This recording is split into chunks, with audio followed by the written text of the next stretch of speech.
Thank you so much. Well, welcome. Thank you again for coming today. We will be talking about Herodotus and echoes of epic. And what I'm hoping to do with this session is to present sort of an overview of how Herodotus owes much to the oral culture that came before him and how he reflects in some ways the traditions of orality that we see even in Homer, while still being a transitional figure into the age of literacy. So hopefully this will provide some scholarship that maybe you haven't seen before if you are familiar with Herodotus. And if you've never read Herodotus before, I'm hoping that this will be a good introduction for you and maybe get you excited to read his histories. Now, just beginning with who Herodotus is, he was born somewhere around 484 BC in the very multicultural city of Halicarnassus, as he identifies himself in his Proem. It is believed that he was possibly exiled with his family after the Persian Wars, and the Persian Wars will be the subject of his histories. He's believed to have lived on Samos sometime before moving to Thuri. And then just to sort of situate him in the context with other figures we might be familiar with, his life overlapped to some extent with these different familiar figures such as Sophocles, Euripides, Protagoras, Pericles, Socrates. Some people even tried to identify him as one of the last pre-Socratic philosophers based on some of the points that he makes over the histories. But in any case, we don't have a specific date for when they were composed or when they were finally written or when they were collected. We don't really know.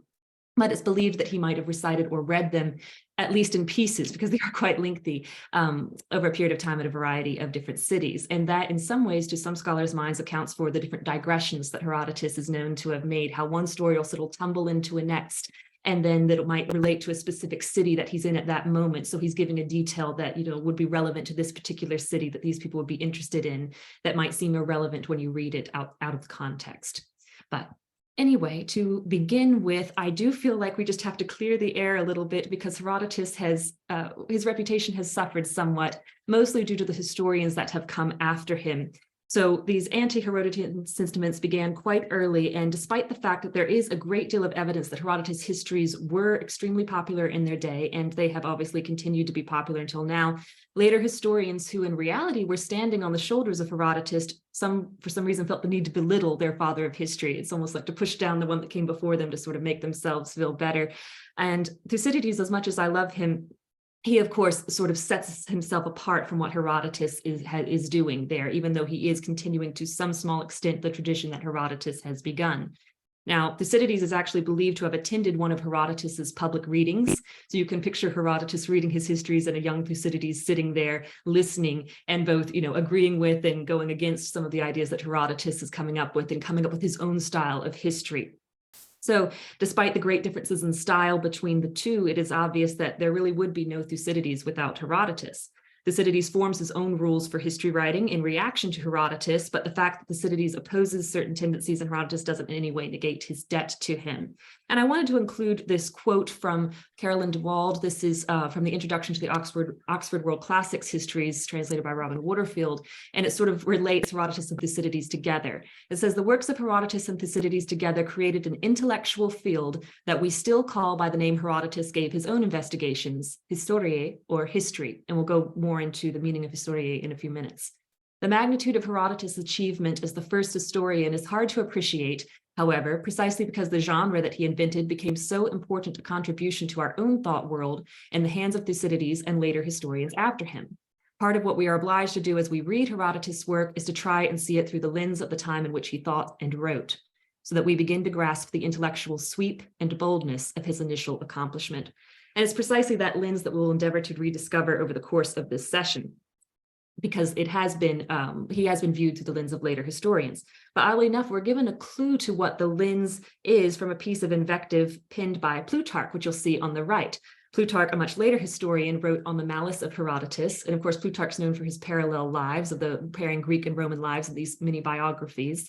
But he really felt antagonism toward Herodotus and some of the things that he did. But this will actually give us a clue to who Herodotus really was, because Plutarch feels that Herodotus, in writing about the Persian Wars, was almost overly sympathetic with the Persians. In other words, he's not happy that that sometimes, Herodotus will actually say things against the Greeks. But Herodotus is a very even player. He will praise what is good that is done by Greeks. He will praise what is good that is done by Persians. He will praise what is good that is done by Egyptians. And he'll say the same for things that are negative. He's somebody that's just going to go around and investigate and inquire and learn as many stories as he possibly can, visit as many cities as he possibly can, and then recount them all for us, because there's always something valuable to learn no matter where he's going. So even in this piece of invective, we're seeing what Herodotus is doing that is actually making later historians angry at him. So the further back we go, we see it's not so much a conflict of Greek versus non-Greek, Persian versus Greek, whatever we want to say, as this is a chance to learn many minds. Now, I want to look at his proem, or Proemium as it is sometimes called, and I recognize not everyone will have studied Greek. We're going to look at it in translation in just a moment, but I just wanted to point out a couple words that are going to be important for us as we go forward. Here we have where he's telling us that he is Herodotus of Halicarnassus, and these are the words which I've highlighted in bold that are going to come up again and again. And I want to show you how different translators have interpreted them differently. And this will give us an idea to how Herodotus has been both interpreted properly and misinterpreted over time. So the first word is histories. So when you look at it and you see histories, it makes you think of history. And this is where we get our word history. This is where our modern word history comes from. However, it's not history in the sense that we think of it as far as facts and dates and timelines. It actually means to inquire, or a learning by inquiry. So this is what Herodotus is actually doing. He's going around to different cities. He's learning the tales. He's talking to priests. He's talking to a variety of people, and he's learning by inquiring. He's an investigator of sorts. The next word is the word that follows histories, apodexis, and this actually means a showing forth or an exhibiting. So this is him presenting what he has learned about by inquiry. So he has gone about and inquired over a variety of things, and he will actually say sometimes, I'm not going to privilege one account over another, or, this is what I heard. I might not believe it, but this is what I heard. And so he's going about and bringing us this collection of tales where we're going to learn some eternal truths from them. And then the last word, which is down here in the bottom left of the third line, akleia. Akleia means without fame, inglorious, unsung. And we'll find that he does not want anything to go without fame, anything to be unsung. He wants to record as much as he feels will be valuable for us to learn from and to go forward with. Now, this is a translation of the passage we just looked at into English from the Landmark edition of Herodotus, which is one of my favorites. If you're looking for a good version to get into, it definitely has a lot of maps and notes and things that are fun to sort of help you along your way if it's your first time reading Herodotus, or if it's your 30th time, it's still useful. So here we have presented in bold are the words that we've already looked at. Herodotus of Halicarnassus here presents his research so that human events do not fade with time. May the great and wonderful deeds, some brought forth by the Hellens, others by the barbarians, not go unsung, as well as the causes that led them to make war on each other. So here, when we look at the overall view of what he's presenting us, we're going to see the causes of the Persian Wars, but we're also going to see great and wonderful deeds from both sides. Now, presents his research I've highlighted in bold because this is how this particular translator is interpreting historias apodexis, learning by inquiry and showing forth. We're doing presents his research, his investigative research is being presented. But my favorite thing about this translation is the use of the word unsung for akleia. Because kleia, as we're going to see, actually comes from kleos, the word that refers to fame. We think of with Achilles, your fame that is repeated through song, like the song of the Iliad itself is telling us the kleos, the fame of Achilles as we go along. So he doesn't want anything to go unsung. And this is a bit of a nod back to that oral culture that we think of with the bards and the rhapsodes. And though Herodotus is removed quite a period of time from Homer, he's still living in an era of rhapsodes where festivals are still going on and the Iliad and the Odyssey will be sung, as it were. Now, this is this G.C. Macaulay translation, and I rather like this. It's a bit antiquated, but I like the fact that it says this is the showing forth of the inquiry of Herodotus. So now we are seeing the word inquiry, which is probably the best translation for histories, the inquiry of Herodotus being shown forth. This is something that is public. And I'm emphasizing this a bit like a broken record, because there's actually been some scholarship to say that, oh, well, Herodotus's works are so long that, you would have to be a very elite person to have been able to read them. And there are all sorts of hierarchical concepts of what the rate of literacy might have been. And really, we do know that while it was not meant to be entirely performed, because that would be fairly impossible, it was meant to be performed. So Herodotus himself and others would have read this publicly, would have recited this publicly. It was meant to be for everyone. It's not something that's just for the elite to sit down and read. But it is written, and Herodotus is a transitional figure, so it is written so that the future generations will be able to go back and read and learn, just like we're doing anytime we pick up Herodotus. Now, this final version that I want to look at actually comes from an article called Herodotus the Logios by Gregory Naj. And Gregory Naj, as Irene and I were discussing right before the session opened, is just the absolute greatest living scholar to deal with anything connected to orality or Homer. And he has written some very wonderful works connecting Herodotus. This article is one of them. He's also written a book called Pindar's Homer, The Lyric Possession of an Epic Past. And there are about 3 chapters in there that deal specifically with Herodotus and his relation to orality and his connection to the Homeric epics as well. Now, this is his sort of piece by piece version of the proem that we've just been looking at. And he translates this as, this is the public display of the inquiry of Herodotus of Halicarnassus, with the purpose of bringing it about that whatever results from men may not, with the passage of time, become evanescent, and that great and wondrous deeds, some of them, and here he interprets apokdagmai as publicly performed by Hellenes, others by barbarians, may not become akleia without kleos. They may not go unsung. They may not be literally without kleos. So he is really emphasizing the fact that this is a public display of these that were publicly performed, and he's connecting this in a sense back towards the idea of oral culture that existed, that Herodotus is in some ways coming out of, but still a participant in. And he also goes on to talk about how the cause of the war is something that's connected to even what we'll see in Homer in a bit. But one thing that has been a little bit of an anachronism when we're dealing with Herodotus is to actually call him a historian. Because a historian, as we think of it, like I said, we think of historians dealing with facts and dates, or, a history professor in a lecture room. But for us, that concept is something that has developed over millennia. Here we have Herodotus, the inquirer, or as Naj likes to call him, the logios. So what exactly was Herodotus? Now, on the left, we see a...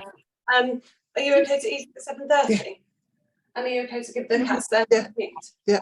I'll bring out some bowls to remind you. Yeah. I was wondering, not to interrupt, but I was wondering if we could sort of mute a little bit. Yes.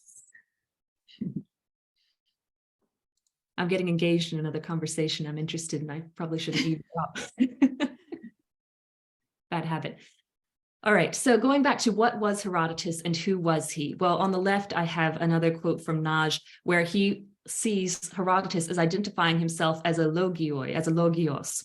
And this, we'll discuss, is something that is not exactly a historian. However, it is a prose writer, or a prose composer, I'd prefer to say. On the right, you see the definition of logios from the Little and Scott Greek-English lexicon, and it says a writer of annals, a chronicler, a prose writer, as opposed to poietes. So as opposed to someone who's writing poetry, this is someone who's dealing in prose. And there's nothing in the root of logios to actually suggest that this is written. If we think about it, a logios can also be someone who's dealing with speeches. I mean, we're dealing with words here. It can be oral as well as written. It doesn't have to be a prose writer. That's why I prefer to say a composer of prose, because that is what Herodotus is doing, even though he is writing down what he has found. So when we see him presenting his research, when Herodotus or when Naj sees him as a logios, if Herodotus is a logios, then per Naj, it's anachronistic to saddle him with the label of historian. But what exactly is a logios and what is his function? As we've just seen, it's somebody that's dealing with prose. So at the most basic level, we are seeing someone dealing in prose as opposed to poetry. So in this way, he is different from Homer. He's not dealing in something that is composed on the spot of the moment, line by line.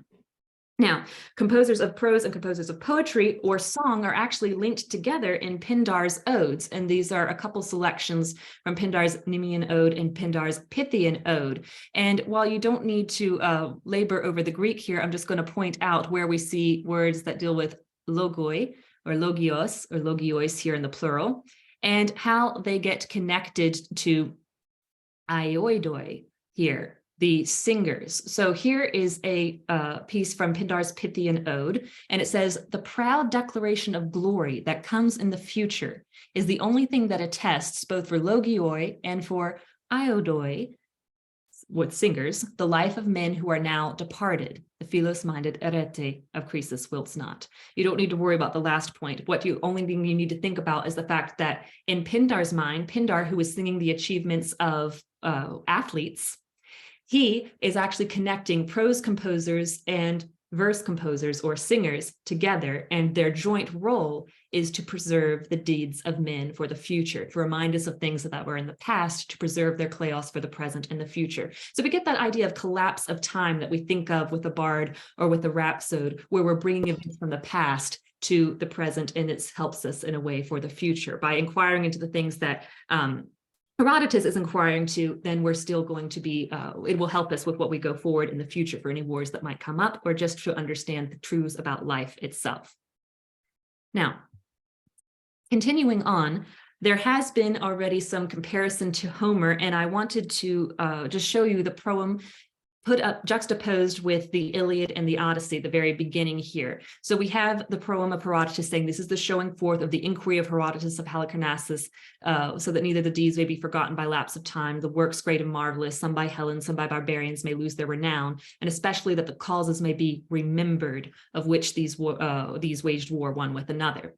So we think about causes of war being remembered. On the left hand, you'll see the beginning of the Iliad with the Anthony Verity translation. Sing goddess, the anger of Achilles, Peleus' son, the accursed anger which brought the Achaeans countless agonies and hurled many mighty shades of heroes into Hades, causing them to become the prey of dogs and all kinds of birds. The plan of Zeus was fulfilled.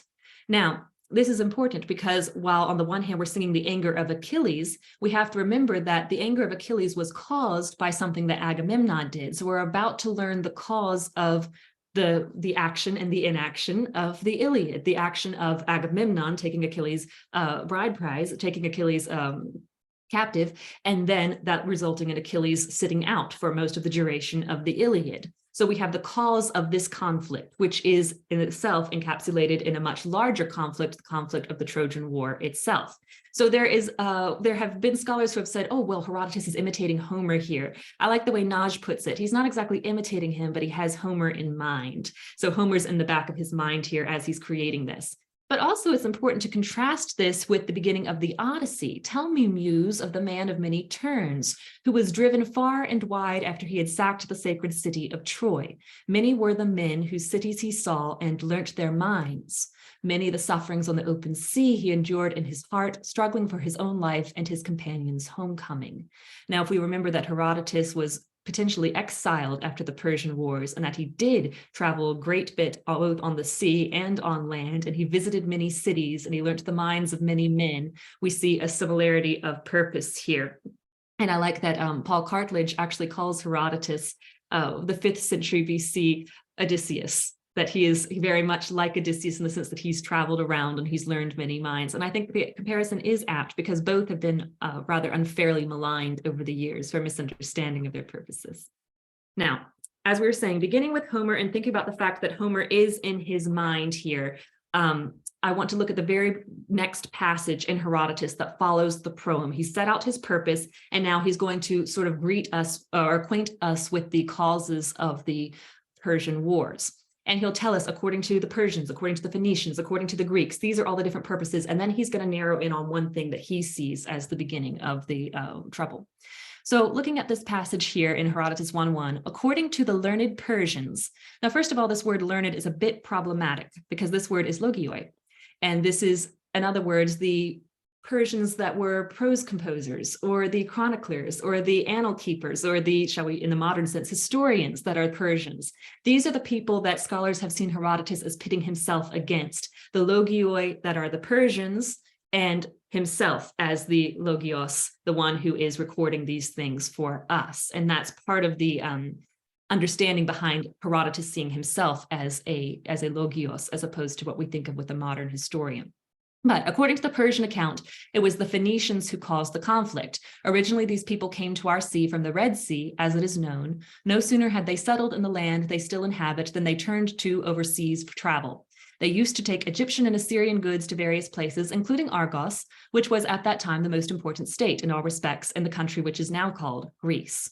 Now, there is a little bit of an emphasis here of the fact that time has passed, and we think about the fact that Greece was not always united. We're reminded about the variety that the Greeks will see amongst themselves, even from this opening phrase, which I appreciate very much, that Herodotus is very precise in his wording here. Once then, the Phoenicians came to Argos and began to dispose of their cargo. 5 or 6 days after they had arrived, when they had sold almost everything, a number of women came down to the shore, including the king's daughter, whose name, as the Greeks agree too, was Io, the daughter of Inachus. These women were standing around the stern of the ship, buying any items which particularly caught their fancy, when the Phoenicians gave the word and suddenly charged at them. Most of the women got away, but Io and some others were captured. The Phoenicians took them on their ship and sailed away for Egypt. So we have the beginning abduction that sets in a chain of abductions that we will see, but the quasi-mythical women that you can see on your screen already, Europa, Helen, Medea. Now, this Io abduction by the Phoenicians as sort of travelers, pirates, traders, we might remind some readers of the Odyssey, particularly if you think of Eumaeus's tale. And I know Irina's been teaching a wonderful course on the Odyssey this semester through the Institute. And of course, this passage recently came up in the Odyssey where Eumaeus is telling his life story. And we find that there was a Phoenician woman who, oddly enough, met a sailor that was a Phoenician as well, and had relations with him, and then bartered her passage with the Phoenicians home by abducting young Eumaeus and taking him on ship, sort of as payment here. And that in some ways reflects what we see when in about 1.5, I think it is, Herodotus tells an alternate Io story where Io was not abducted, but she was a willing consort and then fled to hide a pregnancy. So there seems to be a bit of a motif in the ancient world that the Phoenicians were sort of duplicitous, or at least capable of a dual nature, that they can be both bringers of goods from the sea. They're bringing something that is wonderful, that are beautiful items, that are also potentially dangerous, that they can both bring good gifts and bad. And that's a theme, not just for the Phoenicians, but for things that we see throughout Herodotus, that there's a duality to everything, whether it be the Delphic oracle, whether it be a particular message, whether it be a war, that there is both good and bad that is going to be brought out from both, and that it's wise to be aware of the danger of both of those things. So when we are looking at these different women here, we have a sort of catalog, as it were, of who abducts whom. And we have in Argos, Io gets abducted by the Phoenicians and taken to Egypt. Next, we have Europa, who is at Tyre, which is a Phoenician city, and she gets abducted by the Greeks. So it's a bit of a back and forth. Then Medea, of course, this is the Medea, the Medea of Euripides, the Medea of Jason the Argonauts. Medea of Colchis gets abducted by the Greeks. And then finally, the greatest one, of course, is Helen of Sparta getting abducted by Paris and taken to Troy. And then it is said that it is the sack of Troy that causes the Persians to hate the Greeks afterwards. Now, it is worth remembering that in setting up this sort of quasi-epic scene, Herodotus is not following Homer directly at any time. However, like Naj said, he does have him in mind. So he's in the back of his mind here. So this opening his account with a tale of abducted women does mirror the opening of the Iliad, because book 1, of course, recounts how Agamemnon took Chryseis, sparking the plague from Apollo. Now that's important because Apollo is going to be a very active participant in the events of book 1, but really throughout the histories overall. And then his subsequent taking of Briseis from Achilles sparks the conflict of the epic. Now, the Odyssey reverses this pattern, and instead of beginning with a tale of abducted women, as the Iliad does, or with Chryseis and Briseis, in the Odyssey, we see instead a captive man. Odysseus is held captive on Calypso's island. The story is reversed, and Herodotus has already brought forth many comparisons to the Odyssey. So he will say, these are what the Persians and the Greeks and all of them say, and I'm not going to prioritize one story over another, but let me tell you about a certain man, and that man is Croesus. So in a way, he's reflecting the Odyssey in that he now shows this man, Croesus, who is in a sense captive both to his fate, his destiny, as well as to his own faulty decisions at strategic moments. He is captive in a way like Odysseus is. And I want to point out, Croesus, of course, is going to be having some very specific key moments with the Delphic oracle here. And this is a fragment, it doesn't appear, it's not part of Herodotus, but this is a Heraclitan fragment that I think is worth looking at. It says, the Lord whose is the oracle at Delphi, in other words, Apollo, neither speaks, lege, nor hides, krypte, his meaning, but instead gives a sign. So the idea that there is ambiguity with the Delphic oracle is something that is very important for the role of Croesus. So it might seem odd to us that Herodotus is beginning his story not with really a Greek or a Persian, he's beginning it with a Lydian, and this man Croesus is the one who's first going to attack Cyrus. But of course, in order to do so, he's going to want to try to find some Greek allies, and it will allow for a few digressions for us to learn a few things about Athens and Sparta as we go along the way. Don't worry, we're not going to cover all of that today. I just want to sort of set the stage for what you see with Croesus. And I call it the tragedy of Croesus because scholars have remarked this whole little logos of Croesus that we see in book 1 has all the bearings, all the markings of a good Attic tragedy. You could see it performed on the stage. It would work very well. It hits all the high notes of what you would expect for a good tragedy.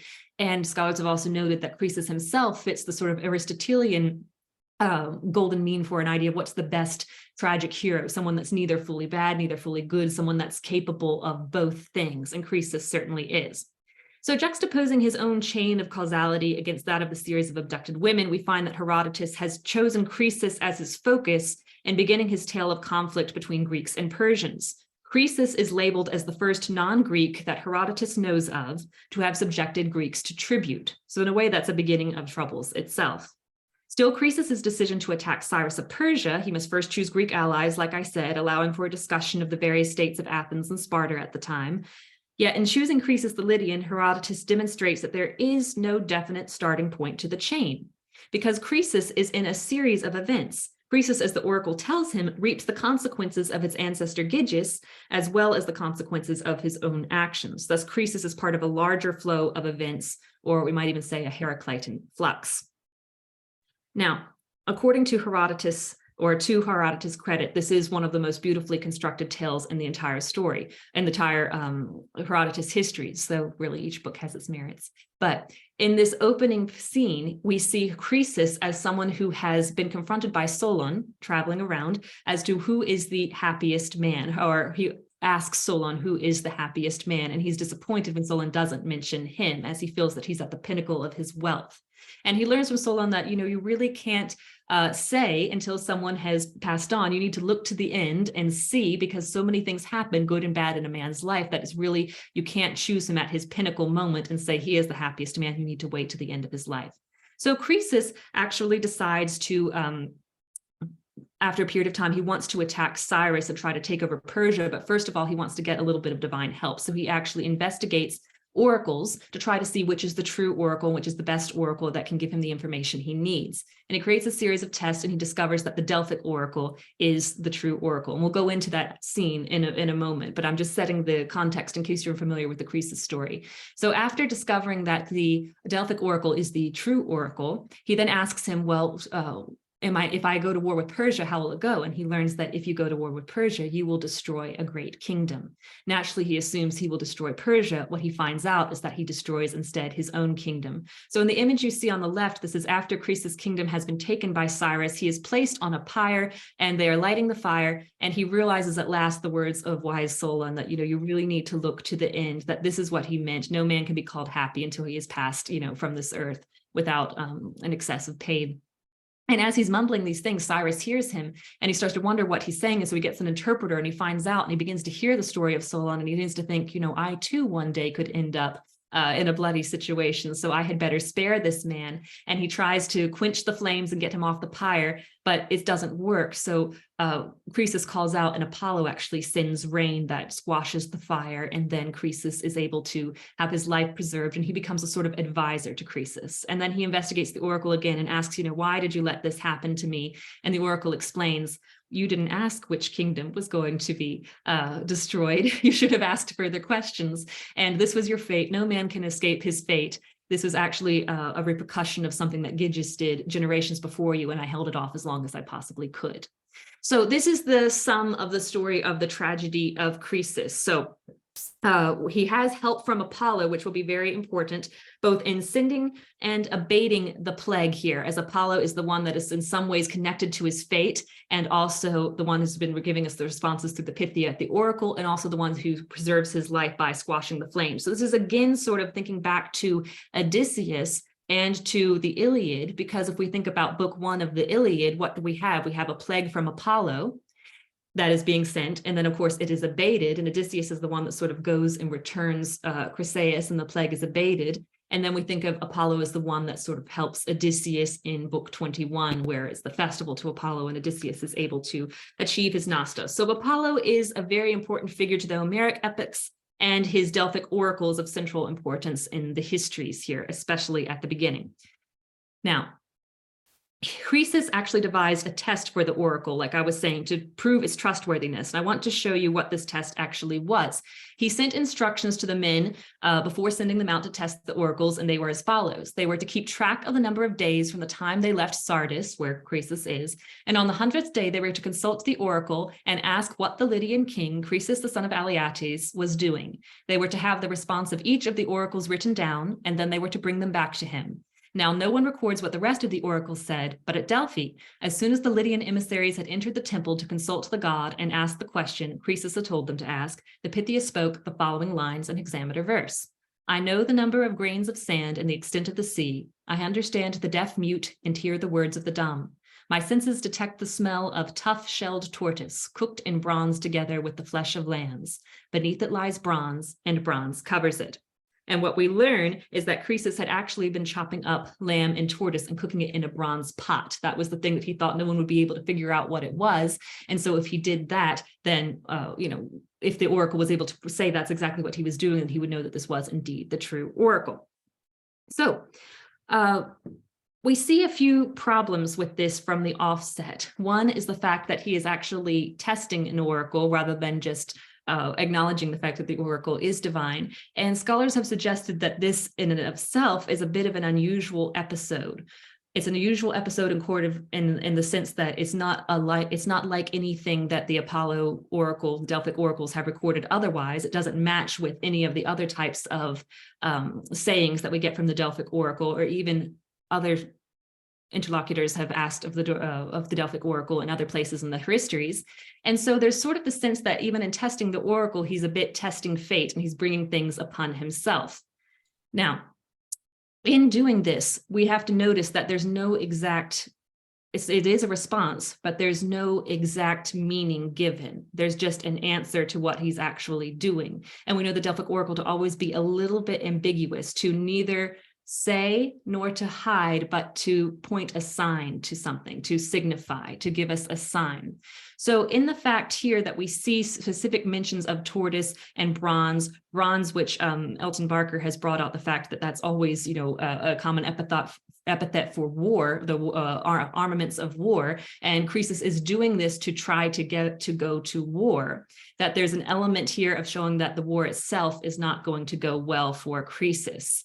Now, the fact that we don't get this information at once, I've summarized the whole story for you, but that we don't get this information at once, but that it's sort of doled out in bits. We as readers are sort of going along with Croesus, believing these things and then finding out that they're not so. And I've put in a couple quotes here from Elton Barker, who, if you came to one of the sessions last fall here at the Institute for Classics Education, you would have seen him and Joel Christensen talking wonderfully about the Iliad and the Odyssey. Or if you went to the Belfast Summer School and saw the talk there given by Elton Barker on the swift-footed Achilles, you'll know who I'm talking about. He's a brilliant modern scholar, a Homeric scholar. Now, he looked at this passage and he mentions here at the top left corner, you'll see readers don't just come to recognize what being Greek means. Herodotus's narrative puts them through it as a performance. So as we're reading the story of Croesus is not Greek, he's a Lydian.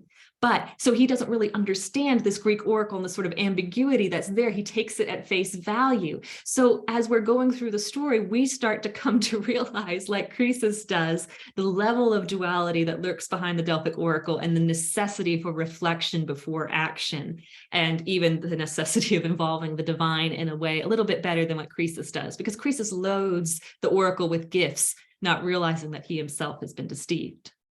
And another thing he mentions here is that Croesus expects just this simple interpretive process of matching the signs to his own expectations. He thinks, okay, the Delphic oracle is going to tell me I'm cooking a tortoise and a lamb in a bronze pot, or it's going to tell me I'm going to win or I'm going to lose in this war. But instead it says, you're just going to destroy a great kingdom.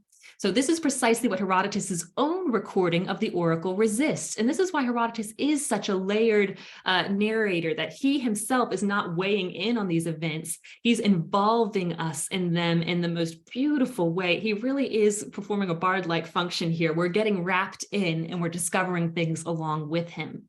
So for the reader, as much as for Croesus, gets more, much more than what was bargained for. Herodotus does not reveal the meaning of the oracle's frame any more than Croesus takes it into consideration. This is important. In the paradigmatic oracle, the reader is explicitly invited to enter into the struggle over interpretation and look beyond or read deeper into Croesus's staged scenario.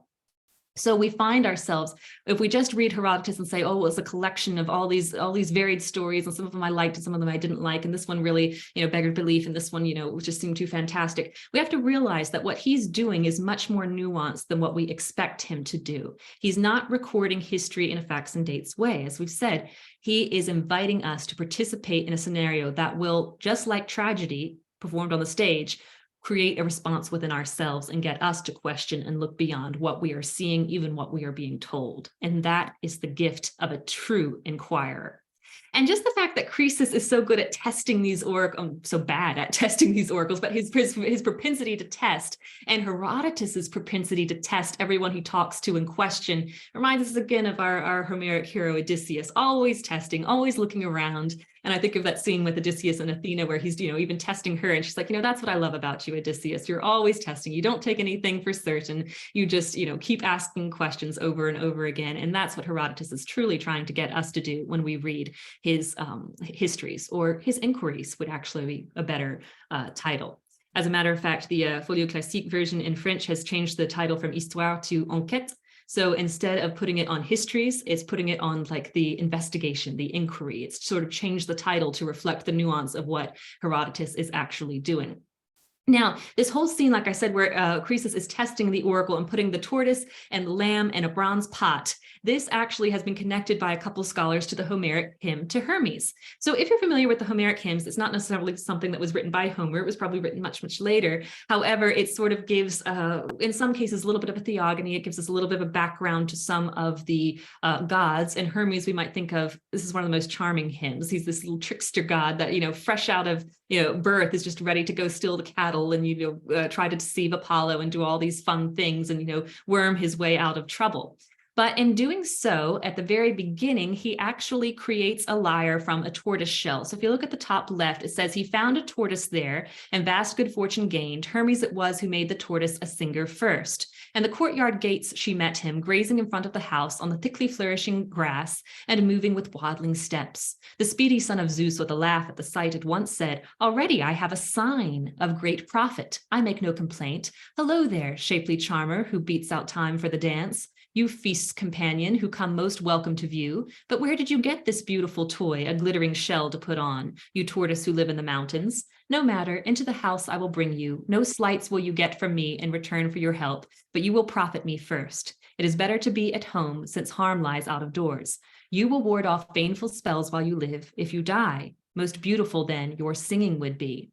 So he's going to kill this tortoise and turn it into a voice, turn it into a song, turn it into a lyre. So this is not only a sort of beginning story theogony for Hermes, but it's also the beginning story for the lyre, as well as for how Apollo himself becomes connected to the lyre. And this will all make sense when we put it in context with what Croesus is doing in just a moment. But in case you're not familiar with the Homeric hymn to Hermes, I felt the necessity to sort of go back and talk about what it actually says.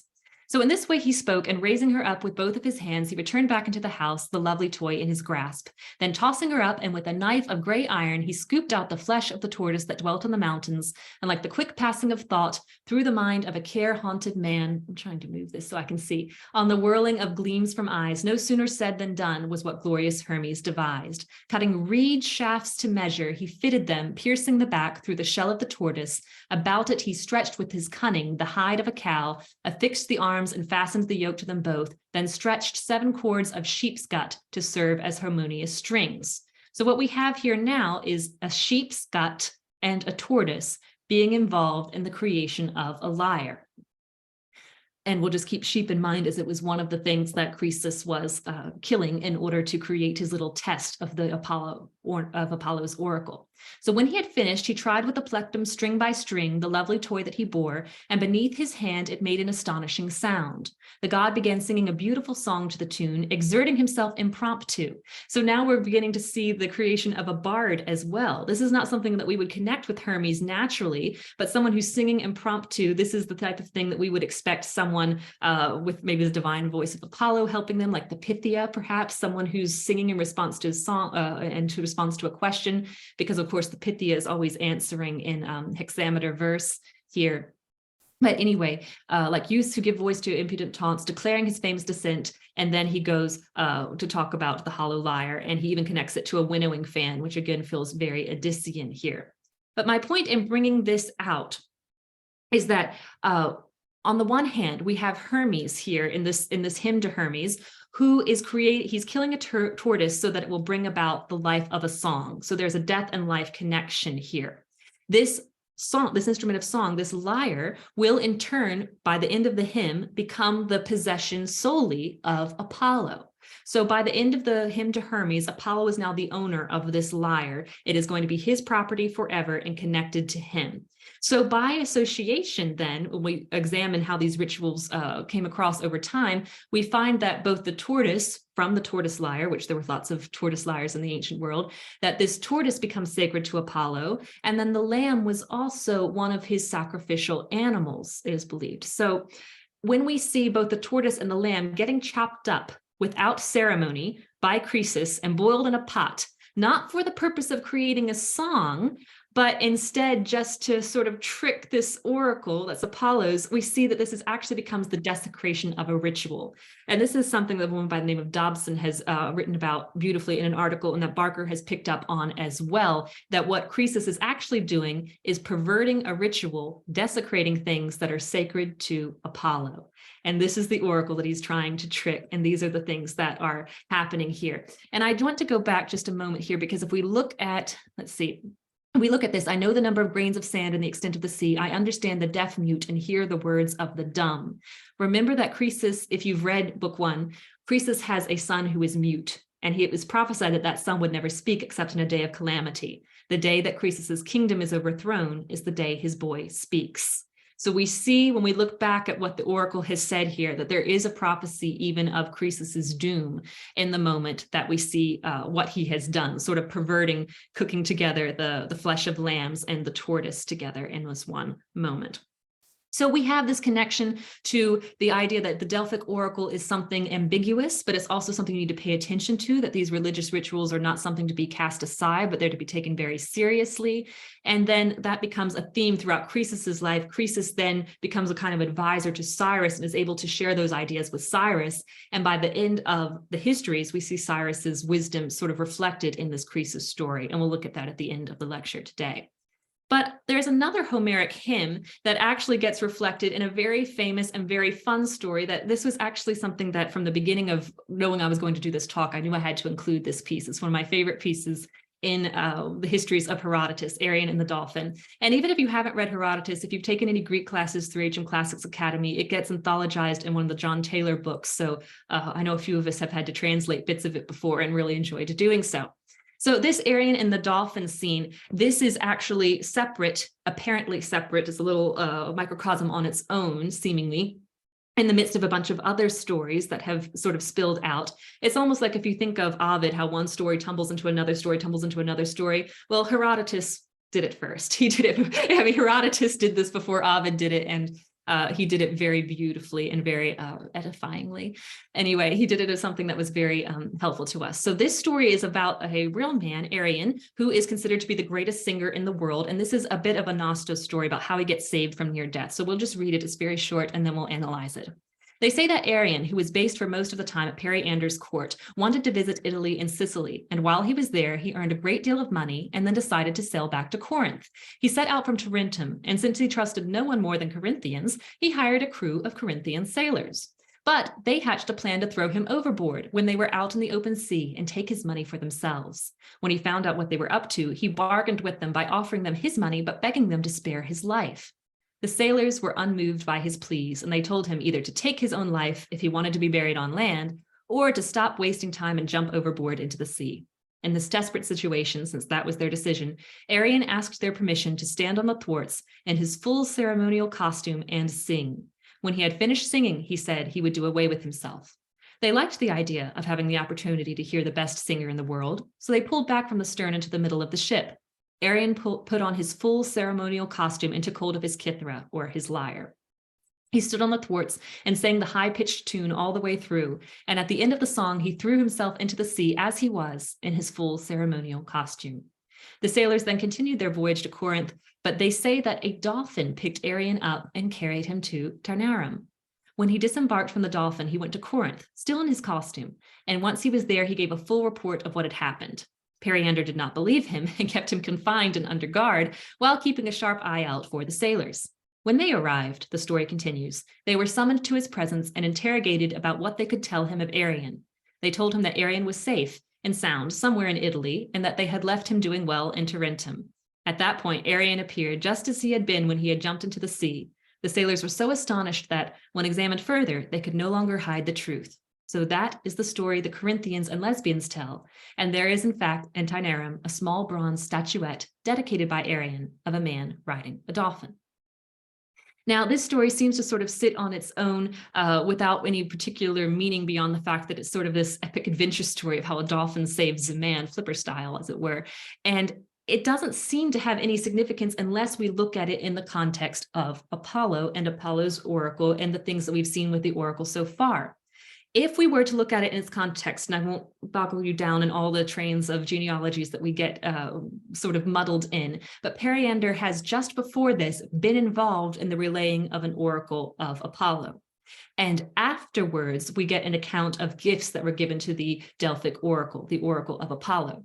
Now, if we set this passage next to the Homeric hymn to Apollo, we learn that Apollo himself, who is the god of the bow and the lyre, connected to the hymn to Hermes, where he gets the lyre for the first time, that he is also, of course, the god of prophecy. So we associate him with this oracle, and prophecy is often sort of sung. So we might think of him in this role of a singer, as it were, or connect it to a bard that is taking up his lyre and singing with the voice of the god, invoking a muse. But we also get the story of how he gets his priests to the Isle of Delos, how he gets his Delphic oracle in the beginning. And we see that he sort of waylays the ship of sailors, and he does so by jumping on their ship in the shape of a dolphin. And we see here, Phoebus Apollo met them in shape like a dolphin. He leaped upon their swift ship and lay a huge dread monster on board. And then, he gets them to the idea that you're going to stay here and you're going to be my priest and it'll be a good life for you. This is what I've chosen for you. And then he sort of gives this made up etymology of the Delphic oracle, connecting it to the dolphin. He says, as at first in shape like a dolphin, I leaped on board your swift ship amidst the cloud-colored sea. So to me as Delphinios pray. The altar itself will always be Delphic and present to view. Then prepare for yourselves a meal beside your swift black ship and pour for the blessed gods who have Olympus as home. So if you parallel this story of a dolphin bringing these priests back to the sacred oracle of Apollo, they're not priests, but they are going to become the priests of the oracle of Apollo. Then we think of Aryan, a singer with the lyre, something that's the one of the key instruments to Apollo, riding on a dolphin, and this becomes together a moment representing the god Apollo himself.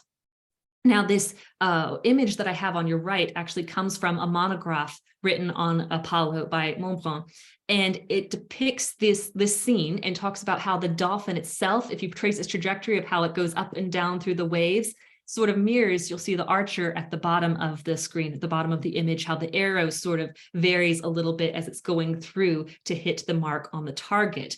And even the shape of the dolphin has been connected to sort of the bow and this idea of the arrow, going through the air. So the moment we see Aryan together with his lyre and with his bow on a dolphin in this heroic Nostos scene, it becomes very relevant that this is something that's supposed to depict Apollo himself, or to bring our minds back to Apollo and his significance for this whole story. So when we think about what happens here, it's significant in a variety of ways. Firstly, like we said, it occurs shortly after Periander has been involved in relaying a message from the Delphic oracle in previous chapters. Then it's followed by a brief account of further offerings at Delphi, as the story is really bracketed by Apollo's oracle. And then it bears ritually significant details. Not only is Aryan playing this lyre, this kithara, but he's also dressed in full ceremonial garb, which sort of suggests that he is doing this as a ritual. We might think of Pentheus's dressing scene before the Bacchic frenzy that happens in Euripides' Bacchae. There are moments when you dress in your full ceremonial garb, and this has a specific meaning to what is about to happen here. And then, of course, he's rescued by a dolphin. But when we connect it to what happens in the last part of it, we think of also the Odyssey and how Odysseus is someone who is connected to Apollo by the bow and the lyre in book 21, when he is, of course, achieving his Nostos, how he has lost his companions at sea. The sailors have sort of met their death partially in connection to his own fate and his own, quibbles with Poseidon and what has happened there. And that this man, Aryan, is actually going to bring about the punishment of these sailors by appearing, and now they are going to be punished, presumably, by Periander for having tried to murder Aryan. So in this moment that we have the greatest of singers in ceremonial garb, carrying his lyre, sitting on a dolphin, which is sacred to Apollo, which of course also depicts the trajectory of an arrow, he's more or less manifesting the image of Apollo himself. And like Apollo, his appearance startles sailors, just as we think of in the Homeric hymn, his appearance on the ship startles the sailors that are there. So of course, the miracle beggars belief, but in the end, the sailors' lies are found out. The truth stands before them, as Aryan, sort of as a stand-in for Apollo, stands before them in his ceremonial garb. And this is really not unlike the usual series of events we would think of for finding out the truth of an oracle, where you have assumed one thing and then you find the truth of the oracle standing before you, just as Croesus has discovered. In the end, after he has been captured by Cyrus, he asks to send his chains to the Delphic oracle and ask, why did you do this to me? And then he learns part of it was the fate of, based off of a sin of his ancestor. Part of it was his own fault for not having asked further questions. And that did not Apollo also save him, bringing the rain and even holding off his doom as long as possible. And then he learns the truth of the oracle. So this scene, when we separate it out bit by bit, this Aryan moment, we find that it's like a type scene that relates to what we've already seen in other type scenes related to the Delphic oracle, of how one thing is thought and another thing is discovered. The lie is exposed and so is the truth. And all of these things come together to sort of just show the preeminence of the role of the Delphic oracle and the ambiguity of truth and the necessity for questioning, which is really the purpose of Herodotus' inquiries, as I'll call them from now on, his inquiries throughout, the idea that we must always question and look further and beyond. Now, I've stayed mostly in book 1. I do want to make a few mentions of things from book 2. We're obviously not going to get through all 9 books by any stretch of the imagination today. We're going to close very shortly here. But I did want to just show you how these ideas sort of ripple out over the 9 books. And the 9 books sort of have a bit of a ring structure, or at least have invited comparison to ring structure. But really, the ideas even of Apollo and the Delphic oracle that you see in book 1, they carry on beyond. When he goes to travel to Egypt, we have things that mirror, on the one hand, things that were like on the other hand. Sorry, I had to throw in min and day there, just as a fun Greek thing for anyone that knows. Min means on the one hand, day on the other hand. It marks the contrast. So we have this separation. On the one hand, we had abduction of women, we get abduction of priestesses. We have Croesus complaining of an oracle's injustice. We have a similar scene happening with Mycerinus in Egypt. And then we see Apollo getting equated to Horus, and there being this enormous temple to Apollo and an important oracle to Apollo's mother, Leto, in Egypt as well. And also, while we're in Egypt, we do get some very famous stories. One about the myth of Helen, as Helen was seemingly never in Troy at all. This is a sort of a Euripidean story that you get. Euripides, Helen, plays on this myth. And he actually discusses why Homer did not choose the myth of Helen's phantom being in Troy and herself being in Egypt. And, he explains how that wouldn't really have worked for the scope of an epic, but this is something that connects Helen to Egypt. And he actually identifies an oracle, or not an oracle, but a cult to Aphrodite with Helen. And if we think about Iliad Book 3, we remember how closely linked Helen and Aphrodite are, how Helen is sort of compelled by Aphrodite to be Paris's consort. And that this idea of having two Helens kind of reflects, again, the duality that we see throughout the histories here. Also, he talks about the different cults to Heracles, and one that he finds made by the Phoenicians, and how they sort of separate in Heracles into two different Heracles. And he says that the Greeks that do the same thing in worshiping one Heracles as a god and one Heracles as a hero, a sort of hero cult, that he thinks that they do well. And this also reflects a passage that we see in the Odyssey where Odysseus is meeting Heracles, and he sort of acknowledges that there's the phantom of Heracles in one place, and he's actually up there in Olympus feasting with the gods. Now, my point in dwelling on these things is not just to give us a little glimpse at some of our favorite heroes, Helen and Heracles, but to show that Herodotus, even though he has sometimes been accused inappropriately of being impious for not invoking a muse in his proem, when he goes to Egypt, he finds the sources for many Greek gods. And he does so in such a way where he's sort of honoring the traditions and the religion of the Egyptians, and sometimes finding the source for Greek religion there as well. So he's being very careful of the terms he uses. And in fact, a few times he says, I don't really want to talk about this, but I need to for the story, or I need to so that you understand this. And then he actually says, like, may the gods and heroes, when he's referring to Heracles, may both gods and heroes look favorably on my account. So we find that his neglect of invoking a muse in the proem is not an example of Herodotus being a 5th century atheist.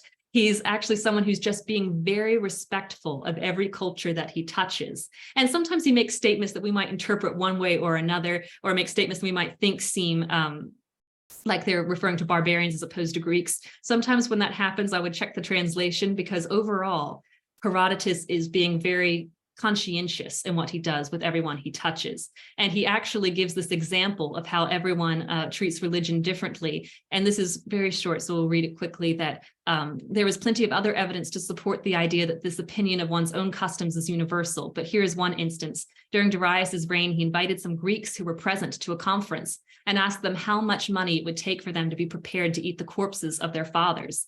And they replied that they would not do that for any amount of money.